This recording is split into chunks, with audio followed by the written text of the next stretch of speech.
10시 30분을 막 지나고 있습니다. 지금 양 지수 모두 다 상승세를 견조하게 유지를 해주고 있고 수급상의 차이 정도는 있습니다. 코스피가 외국인의 힘으로, 코스닥은 개인의 힘으로 올라가고 있는 상황입니다. 자, 이런 가운데 오늘은 또 어떠한 부분을 좀 지켜봐야 될지 프로와의 시선으로 함께해 주시기 바랍니다.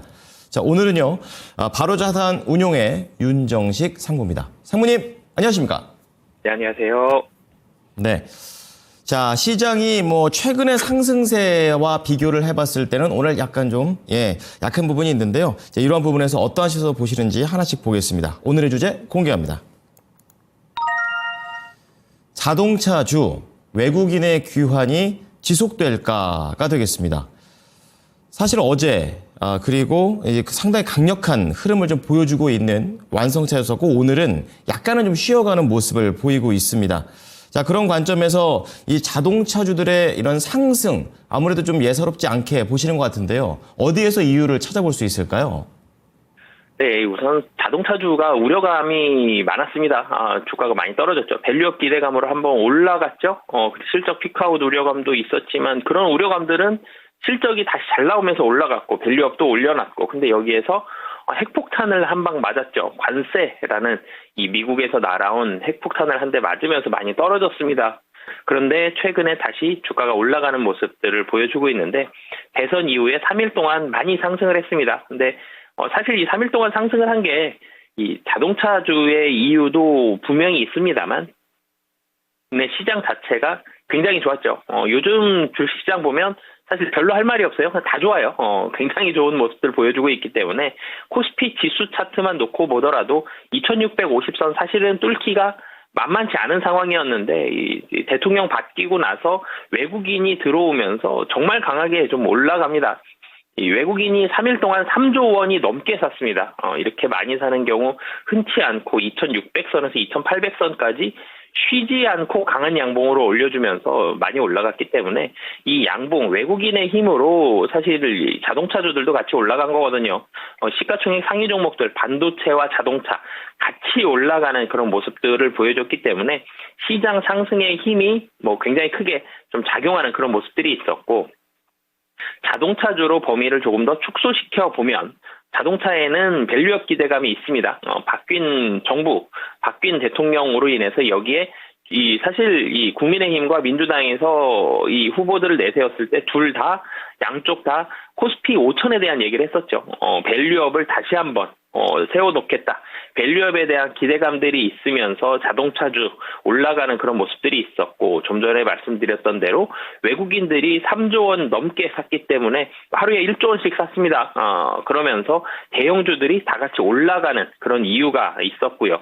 그리고 또 한 가지는 지배구조 개편에 대한 그런 기대감들도 있습니다.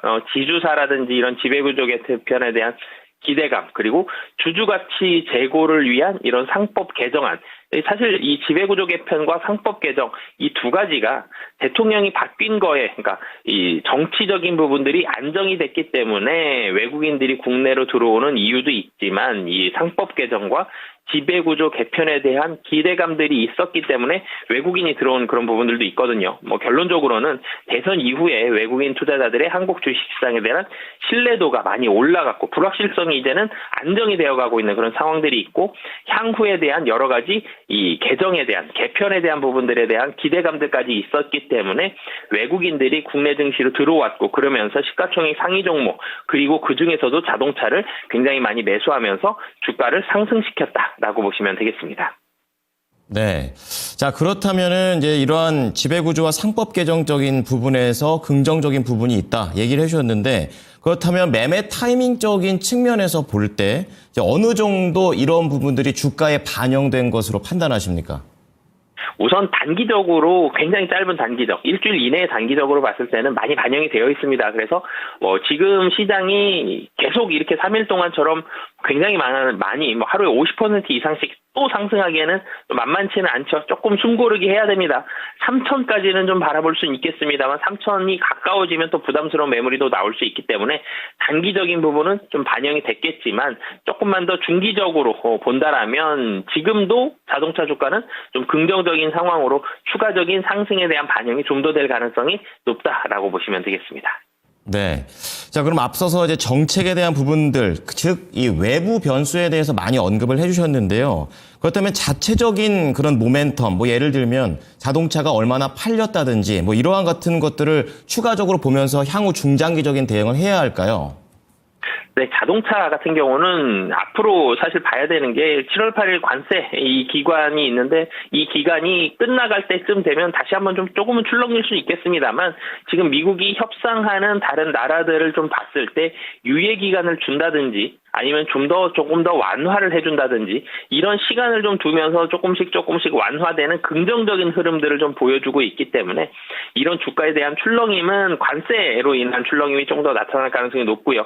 이 관세가 마진율에는 가장 크게 영향을 좀 미치기 때문에 이 현대차와 기아 같은 경우는 뭐 현금 많이 가지고 있고요. 그리고 미국에서의 점유율은 계속적으로 좀 올라가고 있습니다. 떨어지지 않아요, 지금. 그렇기 때문에 이런 부분들 본다라면 판매량 같은 경우는 뭐 어느 정도 좀 플랫하게 좀 평타 정도의 이런 모습들이 갈 수는 있겠습니다만 뭐 실적에 있어서의 그런 악재를 받을 가능성은 좀 낮아 보이고요. 관세로 인한 주가의 출렁임은 일시적으로는 좀 있을 가능성이 높다라고 보시면 되겠습니다. 조금 더 외부 쪽에 집중해 보겠습니다. 자, 그렇다면 오늘 현대차 그룹주들, 그러니까 현대차 지금 현재 0.2% 상승, 기아 0.2% 하락, 이제 거의 보합권인 상황입니다. 최근에 그렇지만 이제 이거래일 상황을 좀 보게 되면 상당히 강세를 띠는 모습이 있었었는데요. 좀 구체적인 이유 들어보겠습니다. 네, 우선 국내 증시가 좋았다라는 말씀은 좀 전에 많이 드렸죠. 그리고 국내 증시가 좋았고, 그리고 현대차 그룹이 조금 더 좋은 이유를 좀 살펴본다면, 이 관세 이후에는 미국이 대부분, 뭐 미국도 그렇고요. 다른 대부분의 글로벌 업체들이 가이던스가 확 나빠졌습니다. 향후 실적에 대한 전망치가 굉장히 좀 많이 망가지는 그런 모습들을 보여줬고 GM 같은 경우는 앞으로에 대한 전망도 불확실하고 이익단도 어떻게 될지 모르는 상황이기 때문에 자사주 매입도 중단하는 그런 모습들을 보여줬는데요. 그렇지만 현대차 그룹 이 3사, 현대차, 기아, 현대모비스 이 3사가 유일하게 자사주 매입과 자사주 소각 정책을 유지하고 있고 2027년까지 지속할 예정이다 이렇게 밝혔거든요. 확실히 좀 비교가 되는 그런 모습들을 좀 보여주고 있죠. 그 이유가 현대차 그룹 3사 같은 경우는 시총 대비한 현금 보유 비중이 최소 30%, 많은 회사는 45%까지 가지고 있기 때문에 이 현금 가지고 관세 충격에도 불구하고 뭐 충분히 배당도 주고도 남을 만큼 굉장히 많은 그런 현금을 가지고 있고요. 현대차와 기아의 주주환원 수익률이 9% 수준입니다.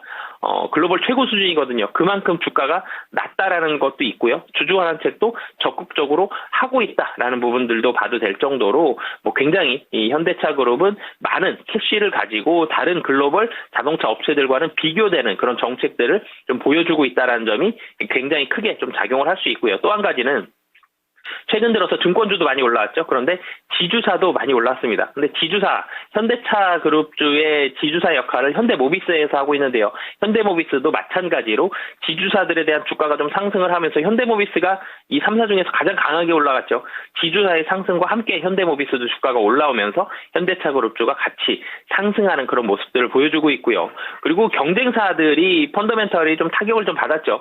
테슬라 같은 경우는 이 머스크와 트럼프의 이런 충돌로 인해서 오너 리스크가 부각이 되고 있는 그런 상황이고 자율주행 규제 완화 뭐 이런 전기차 성장 이런 우려감들이 있었지만 BYD 같은 경우는 가격 인하로 인해서 어찌됐든 수익성이 악화가 된다라는 점 최대한 30% 이상까지 가격을 인하한다라는 계획이 있었기 때문에 그럼 이익률이 떨어지죠.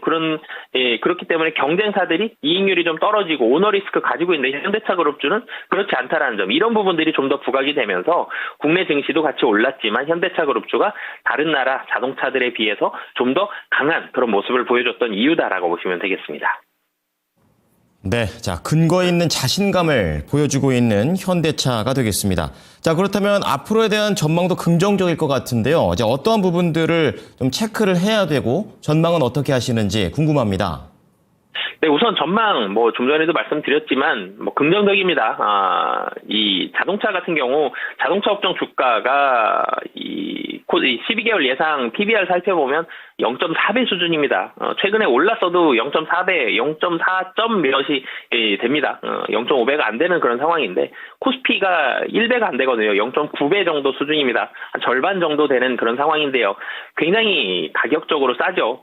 사실 코스피만큼, 그러니까 PBR 1배가 아니더라도 아니더라도 코스피의 뭐 몇 퍼센트, 70%, 80%만 잡더라도 상승 업사이드가 굉장히 높은 그런 상황이다라는 점. 그렇기 때문에 밸류업 관심이 올라갈 겁니다. 이재명 대통령의 성향상 이 말로 내뱉었던 정책들 굉장히 빠른 시기에 이 실행을 하려고 많이 노력을 하는 모습들이 좀 보여지죠. 그래서 밸류업, 주가를 좀 올려주기 위한 국내 주식시장에 긍정적인 이런 모습들이 나오게 하기 위한 이런 정책들이 좀 짧은 기간에 나온다라면은 이 자동차 업종에 대한 관심도가 상당히 좀 많이 올라간다라는 점, 이런 부분들 보시면 좋을 것 같고요. 그리고 좀 전에도 말씀드렸지만 7월 8일 관세 유예 기한 전후로 인해서 노이즈는 좀 나올 가능성이 있지만 다른 나라들과의 이런 협상들, 뭐 미국과 영국 협상 이런 부분들만 놓고 보더라도 이 시간에 대한 유예라든지 충격이 상당히 좀 완화가 돼서 충격이 나타나더라도 완화가 돼서 나타날 가능성이 굉장히 좀 높다라고 보시면 되겠고요.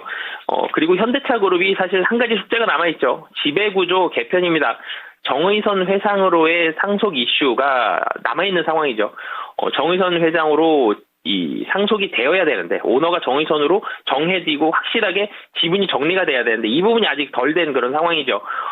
대주주의 상속 재원을 좀 마련을 해야 되고 그룹사 지배력도 좀 확대를 해야 되는데 비상장 회사 중에서 뭐 보스턴 다이나믹스라든지 현대 엔지니어링이라든지 정의선에 대한 지분율이 좀 높은 회사들이 상장을 하면서 지분율이 좀 낮은 회사들보다는 지분율이 좀 높은 회사들 쪽으로 지분이 좀 몰려가고 현금이 좀 몰아가는 이런 모습들은 좀 나타날 수 있는데, 상속 이슈가 좀 존재하지만 이 부분은 좀 중장기적인 관점에서 좀 보시면 좋을 것 같고요. 어찌됐든 조금 더 긴 흐름에서 본다라면 관세 우려는 계속적으로 희석이 되고 있는 그런 흐름이죠. 뭐 여러 가지 관세 우려가 뭐 지속이 됐을 때, 좀 약했을 때 이런 시나리오들도 있지만 흐름은 관세 우려가 희석이 되고 있습니다. 그러면 관세 때문에 많이 피해를 봤던 이 정도가 점차적으로 조금씩 떨어졌던 주가가 올라가고 있는 그런 상황이죠. 상승에 대한 흐름이 앞으로도 유지가 될 가능성이 매우 좀 높다라는 점 등을 봤을 때 주가가 점진적으로 상승을 하면서 코스피 대비해서 많이 할인된 이 할인율이 조금씩 줄어들 가능성이 앞으로 보여진다라고 보시면 되겠습니다. 네. 자, 안 그래도 우리나라 할인율이 워낙에 높은 그런 상황이기 때문에 이러한 부분에 대한 실질적인 상승세를 기대해 보겠습니다. 자, 그렇다면 오늘 현대차 그룹에 대한 부분을 참 좋게 얘기를 해주셨는데요. 탑픽은 어떤 종목일까요? 네, 탑픽은 기아를 말씀을 좀 드리겠습니다. 사실 전일 최근에 주가를 보면 뭐 현대모비스가 좀 더 상승률이 좀 높았지만 기아 같은 경우 굉장히 높은 강점이 있죠. 영업이익률이 상당히 좋습니다. 25년도 예상 영업이익은 한 11조 원 정도를 목표로 제시를 했는데 뭐 달성 가능할 것으로 좀 보여지고요. 관세를 뭐 이전처럼 다시 뭐 30%, 25% 이렇게까지 부과만 하지 않는다라면 영업이익 11조 원, 그리고 영업이익률 10% 이상, 사실 영업이익률이 10% 이상 나오는 회사가 전 세계에 기아밖에 없거든요. 굉장히 높은 그런 영업이익률이기 때문에 굉장히 높은 수익률을 계속적으로 유지해 갈 가능성이 높다라는 점, 그리고 이렇게 높은 영업이익률과 현금을 가지고 미국 시장을 중심으로 해서 점유율은 계속적으로 좀 올라갈 가능성이 높다라는 점, 그리고 적극적인 주주환원책, 주주환원율이 9%라 그랬죠. 굉장히 높은 주주환원책입니다. 이 적극적인 주주환원책도 27년까지 유지가 된다라는 점, 이런 부분들 봤을 때 기아 관심 있게 좀 보시면 좋을 것 같습니다. 네.